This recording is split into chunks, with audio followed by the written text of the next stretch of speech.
That freezer isn't working. What's in this package might fix it, saving me several $100s. And if you have a similar chest freezer, saving you several $100s. Coffee, coffee, coffee, coffee, coffee. So welcome back to Road Reality, my friend. Apologies for the lighting. We're in my utility room where it is what it is. But in this video, I'm going to share with you some lessons I've already learned, some things I found out. We're going to see if this works. And I'll leave a link down below so that you can buy this part for yourself and save a service call or replacing your chest freezer. So let's start with the real quick backstory and a lesson learned. I didn't know that you're not supposed to plug anything into that outlet, which, as you can see, is on my furnace.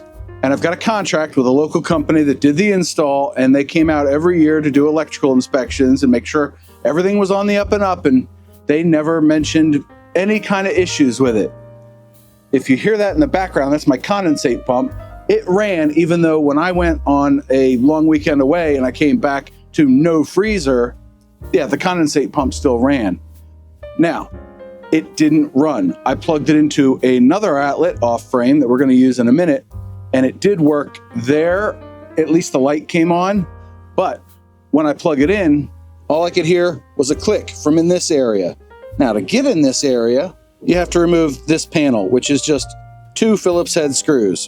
We really don't need any fancy tools for this. Just make sure the unit's unplugged before you start tinkering with it. And before I go any further, don't hold me liable for any property damage or physical damage, whatever, injury and death and all that stuff. I'm not a professional, just trying to share with you what I've learned, what I'm gonna learn. And yeah, let's get into this. So as I already showed, we removed this panel, 2 screws. And I say we because I had my kids here. But this cover, as you can see, is just right there, hanging over the wires. Wires go through it, whatever. It covers the piece that's supposed to be in there, which is this relay. Now, when I turned it on, I said I heard a click, but there was never any humming or anything running in this compressor. This is the compressor. It goes over. There's a thermostat in here, right about there, and a light. But this cover, it has the one slot you can see there. And you insert a flathead screwdriver, push, and then wiggle it, and it pops off. And then you can remove this relay right here. And that is what was in this package here. 2-pack of relays right here in a little box. And I'll leave a link down below, an Amazon affiliate link. So I have to say that. I'm required by law, I think. Anyway, I'll show you in a second how to pick out which one you've got. And I'm hoping that this is the right one, because this might actually fix it. Now, when I took this relay out, I can hear it rattle if I put it up to my ear.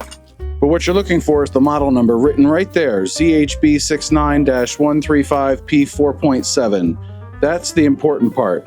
Once you have that, you can order the pieces, and there's a bunch of different ones on Amazon. But we're gonna try this one here, and I'm looking at it, and it says ZHB45, 135P15. They look about the same, and on the Amazon website, they said that it was compatible. So I'm trusting that it's compatible. So let's get this thing installed and see if she turns on. It's a simple setup. The 3 pins line up with the 3 pins over here. And again, make sure it's unplugged. The unit is. I'm gonna wiggle that bad boy on there. Oh yeah, the other one was definitely a lot looser than this. Came off just about in my hand. So that one's on there solidly. We have 2 wires to hook up, if I can find them. Where did my wires go? They're hidden in this little cubby here. This spade one here, this one goes up top. And I'm gonna refer to a picture that I took on my phone to make sure that I have this right. There's a pro tip, take a picture of the connections before you disconnect them. So the second one is gonna be this wire, and it goes on the topmost connection on this side. So I think that's correct at that point. Yep, that looks good. So now we'll slot our cover back on and push it on until it clicks into place, like so. And now I can plug the unit in and see if it makes any noises. It should make a hum, but for that, I have to move it. And I'll leave my mic close to it so we can hear it.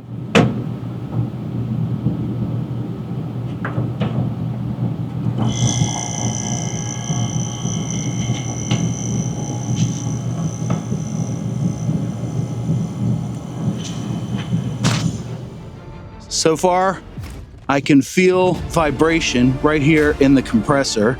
And unlike before, that green light is solid and it was flickering before. So I do believe she's working.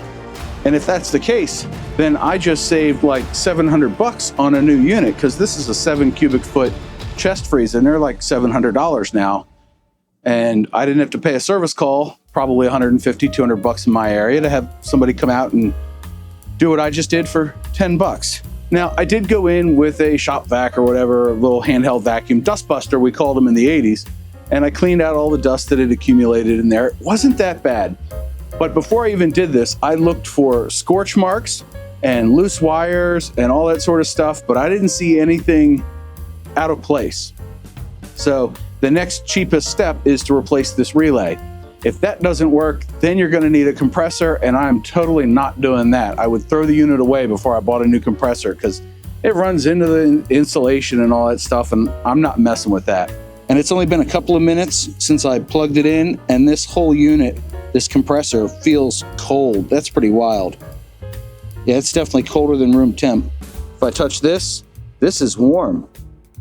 Okay, so we have room temp here, warm right about there, and then that unit itself is cold. So I think this worked. I'll check back in a couple of hours. Plot twist, it's only been about 10 minutes, but I used these Clorox wipes to disinfect the inside of the freezer because I can hear it running. And remember, the outside overall frame there felt warm. Well, this feels cold, so it's working. And that is a huge relief to me. So I'm gonna go ahead and button this thing back up while I'm waiting for it to really cool down. And that's gonna be as easy as slotting these 3 tabs into the lower part of the case here, like so, bringing it up into place, and then screwing the bad boy in. There we go. I'll get this one started, but not fully tight, and then I'll get the other one in and going. We'll tighten that one down.